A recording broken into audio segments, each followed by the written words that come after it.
So without loss of generality, I'm going to say I arrange S0 and S1 so that the output of the decision device is larger for 0 than 1, but this is not essential. Also, you'll notice that this is greater than or equal to, whereas that's less than, just rather than less than or equal to. I can't make this less than or equal to because then equality is defined twice.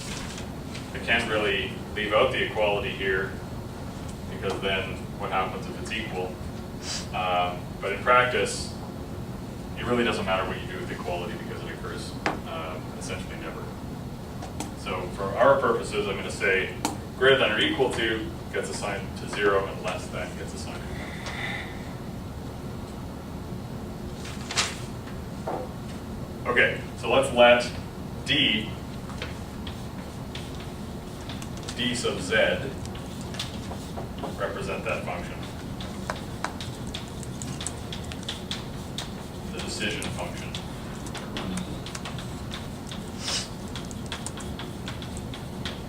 So in the end, what we have is the following.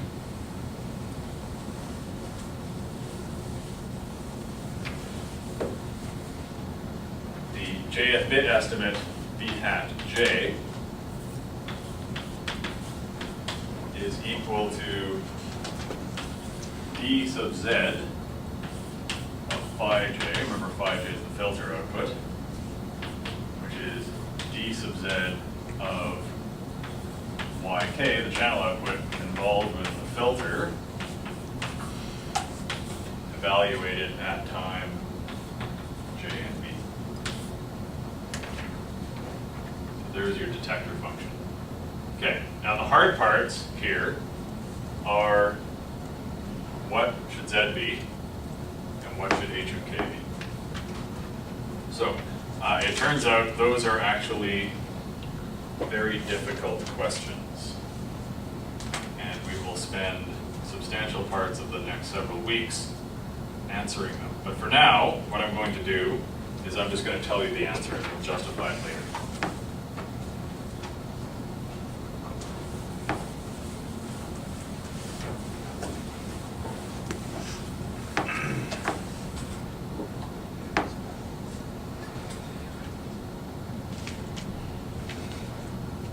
Okay, I'm going to give you an example in which I basically fill in the blanks and we'll just sort of see how it works. Remember, this is an example without noise. So, S0 K and S1 of K are polar NRZ. So in other words, we have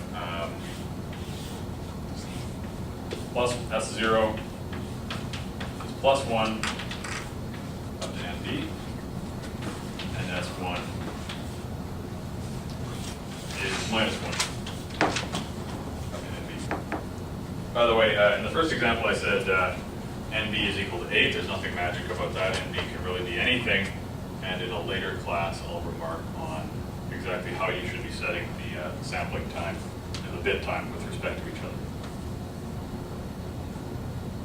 Okay, given those settings, never mind y, but it turns out the optimal setting for h and k is this.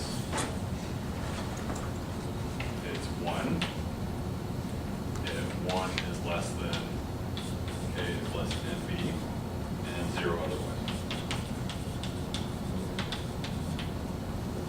So if you're paying attention, you'll notice that this is equal to S0. In fact, we will show that the optimal form of this filter, the optimal form of HK, we will show it's S0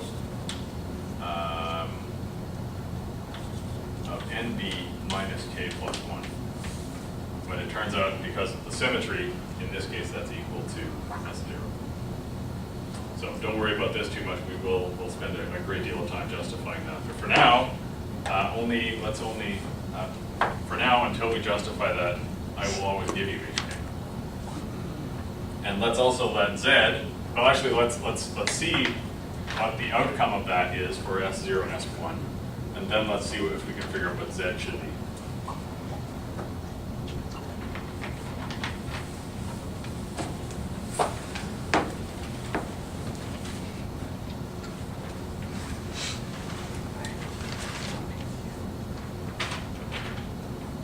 Okay, so the outcome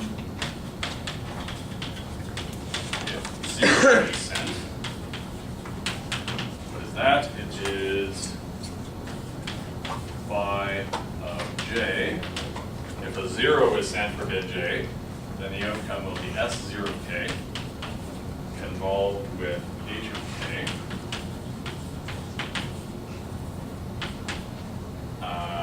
Evaluated at time. Remember, this is shifted over, so I lose the j, and this can be evaluated at time nb.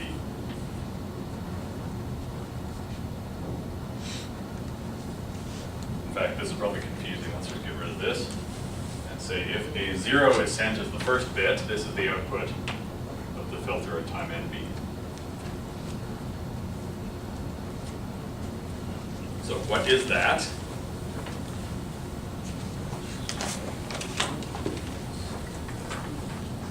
Okay, firstly, what is this? Before we start talking about that, let's remind ourselves about discrete time convolution. A of k involved with b of k is equal to what? Does anybody at all remember? No? Okay, it's this.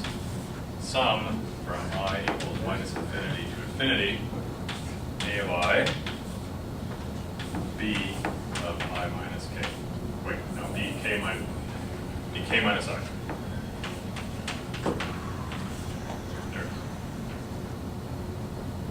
So this is a lot friendlier in discrete time than continuous time, if only because you can simply write down each term and figure out what it is without any underlying knowledge of the mechanics of what's going on. This is part of the reason why I want to move everything to discrete time, because I feel like for computer engineers, discrete time is easier than continuous time.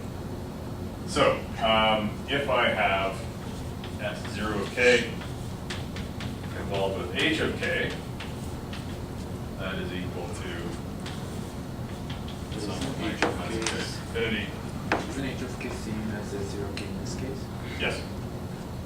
I'll substitute that in. Actually, it doesn't matter.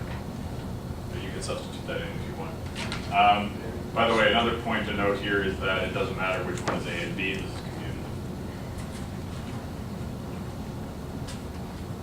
So this is S0 of I, H of k minus I. And furthermore, if I evaluate this at time nb, where do I substitute nb in on the right?